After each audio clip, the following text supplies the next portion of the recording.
తండ్రి యొక్కయు కుమారుని యొక్కయు పరిశుద్ధాత్మ నామములో బిడ్డకు బాప్తిస్మం ఇచ్చుచున్నాము. నా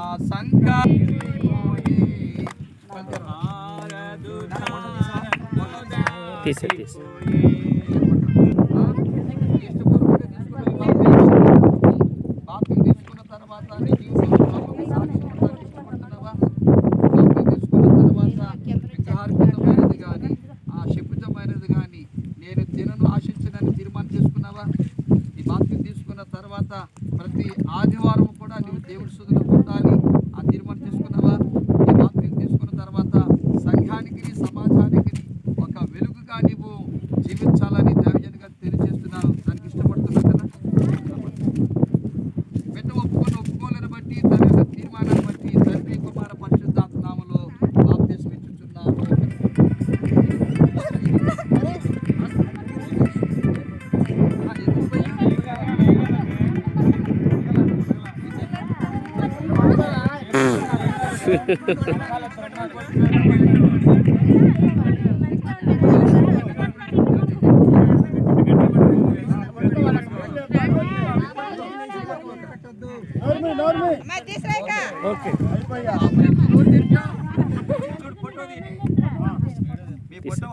తీసాను లేదు, నా జూమ్ చేసా.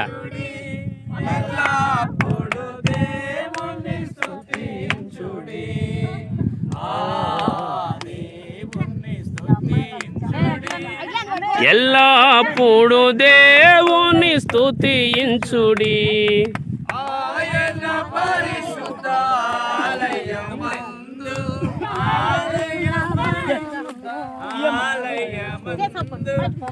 ఆయన సన్నిధిలో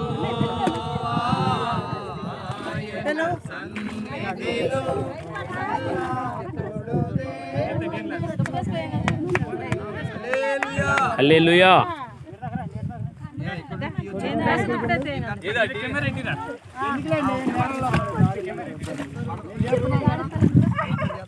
చిన్న ఇది తీసుకో బాబు, ఇది తీసుకో. ఇష్టపడుతున్నావా? ఇది ఈ బాప్తిస్మం ఇష్టపూర్వకం తీసుకుంటున్నావా? ప్రభుకి సాక్షి ఉండడానికి ఇష్టపడుతున్నావా? బాప్తిస్మం తీసుకున్న తర్వాత నీ జీవితంలో ఎన్ని ఆటుపోట్లు ఎదురైనా ప్రార్థనల ద్వారా వాటిని జయించడానికి ఒక ఉద్దేశం కలిగి ఉన్నావా? ఈ బాప్తిస్మం తీసుకున్న తర్వాత నీ కష్టాన్ని 10వ వంతు సేవకునికి ఇచ్చి ప్రార్థన చేయించుకోవాలి. బాప్తిస్మం తీసుకున్న తర్వాత సంఘానికి నీ సమాజానికి ఒక స్తంభంగా నీ ఉండాలి. ఉంటాకి ఇష్టపడుతున్నావా? బిడ్డ ఇష్టపడిన జీవితాన్ని బట్టి రక్షణ ఇవ్వడానికి ముందుకు వస్తున్నాం. ఇది పట్టుకో, గట్టిగా పట్టుకోకు, మామూలుగా ఉండు. తండ్రి యొక్క కుమారుని యొక్క పరిశుద్ధాత్మ నామములో బాప్తిస్మం ఇస్తున్నాము. ఏం కాదు.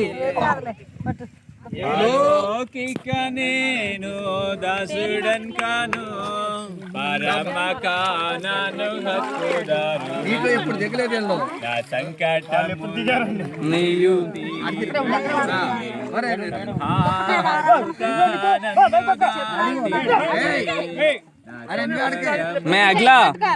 అక్కడ కూర్చోనుకో.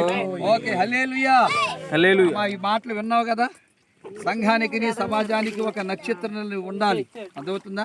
బాప్తిస్మం అంటే నుప్పుతో సెలగాటం ఆడుతున్నట్టు. కాబట్టి లోక జీవితానికి శ్వాస చెప్పి ఆత్మీయ జీవితానికి వెల్కమ్ పలికే ఆలోచనలు నువ్వు ఉన్నప్పుడు దేవుడు నిన్ను నూరంతులుగా దీవిస్తాడు. ఓకేనా? ఇలా పట్టు. తండ్రి యొక్కయు కుమారుని యొక్కయు పరిశుద్ధాత్మ నామములో బాప్తిస్మం ఇచ్చుచున్నాము. ఇప్పుడు చూడండి, లోతైన జలములలో లోతున వినబడు స్వరమా, పిలిచి లోపంబులు సవరించి.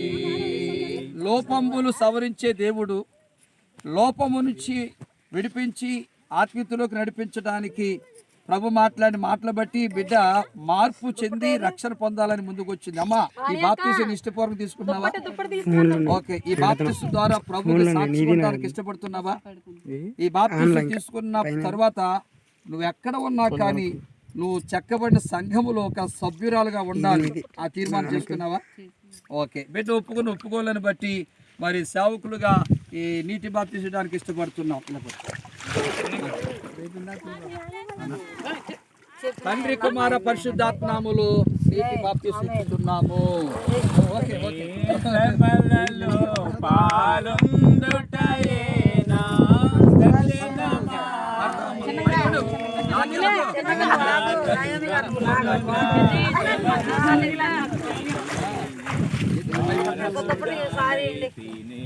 ఆహా నా ధన్యత, ఓహో నా భాగ్యము, ఏమని వివరింతును, ఏమని వివరింతును. బాప్తిసం అనేది గొప్ప ధన్యత. ఈ ధన్యత అందరికీ దొరకదు.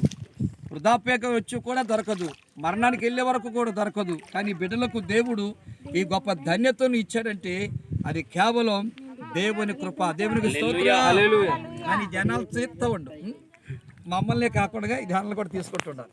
అమ్మా, ఈ బాప్తిసం నీ ఇష్టపూర్వకంగా తీసుకున్నావా? ఇష్టమేనా? బాప్తిసం ద్వారా ప్రభువుకి సాక్షి ఉండడానికి ఇష్టపడుతున్నావా? ఈ బాప్తిసం ద్వారా నీ పాపాలు క్షమించబడుతున్నాయని నమ్ముతున్నావా? ఆ బిడ్డ యొక్క నమ్మకాన్ని బట్టి యేసుక్రీస్తు నామములో ఒక పట్టుకో, ఫ్రీగా ఇలా పట్టుకో, ఇలా పట్టుకో. తండ్రి కుమార పరిశుద్ధాత్మలో బాప్తిసం ఇచ్చుతున్నాము. అది అయిపోయింది.